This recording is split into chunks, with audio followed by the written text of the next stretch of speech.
Bangladesh cricket board এটা নাই, বাপের দোয়া ক্রিকেট বোর্ডে পরিণত হয়েছে। কিসের মধ্যে কি পান্থাবাতে কি? এতদিন পর্যন্ত শুনতাম মায়ের দোয়া পরিবহন আছে, আজকে মাননীয় সদস্যের কল্যাণে দেখলাম বাপের দোয়া কমিটিও আছে। আমরা যদি দেখি সাংবিধানিক প্রতিষ্ঠানগুলোকে যেভাবে নগ্নভাবে দলীয়করণ করা হচ্ছে, ইতিমধ্যে বাংলাদেশ ব্যাংকে যেভাবে দখল করা হয়েছে, এখন আর বাংলাদেশ ক্রিকেট বোর্ড এটা নাই, এটা হয়ে গেছে হচ্ছে বাপের দোয়া ক্রিকেট বোর্ডে পরিণত হয়েছে। কিসের মধ্যে কি পান্থাবাতে কি? যাই হোক, এখানে ক্রিকেট কন্ট্রোল বোর্ড কিভাবে আসলো মাননীয় স্পিকার? বাংলাদেশ ক্রিকেট কন্ট্রোল বোর্ডের ইন্টারিম গভর্নমেন্টের সময় তৎকালীন ক্রীড়া উপদেষ্টা ক্ষমতার প্রয়োগ করে সারা বাংলাদেশের জেলা কমিটিগুলোকে প্রভাবিত করে সেভাবে নিয়ে আসে।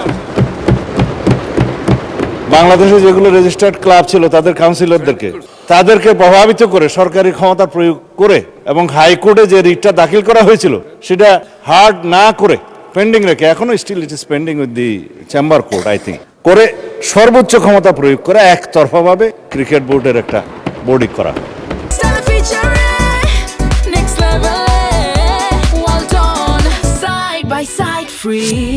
তার প্রেক্ষিতে বর্তমান গণতান্ত্রিক সরকার মাননীয় ক্রীড়ামন্ত্রীর নেতৃত্বে তিনি একটা ইনকোয়ারি বোর্ড করে দিলেন কি কি অনিয়ম হয়েছে না হয়েছে ফাইন্ড আউট করার জন্য।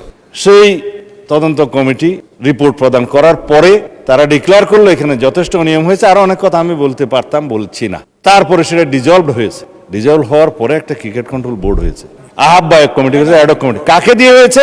এই দেশের কৃতি ক্রিকেটার, বাংলাদেশে সবচেয়ে পরিচিত, সারা বিশ্বে পরিচিত তামিম ইকবালকে দিয়ে। মাননীয় স্পিকার, আমি জানি আপনার সময় নষ্ট করছি, কিন্তু ফর রেকর্ড আপনি জুলাই অভ্যুত্থান সুরক্ষা এটার উপর বলেন। ক্রিকেট কন্ট্রোল বোর্ডের ক্রিকেট বোর্ডের অ্যাডক কমিটিটা করা হয়েছে।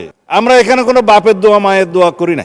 এখন এতদিন পর্যন্ত শুনতাম মায়ের দোয়া পরিবহন আছে, আজকে মাননীয় সদস্যের কল্যাণে দেখলাম বাপের দোয়া কমিটিও আছে। 3 মাসের ভিতরে ক্রিকেট কন্ট্রোল বোর্ড ইলেকশন দেবে তারা বিধি মোতাবেক।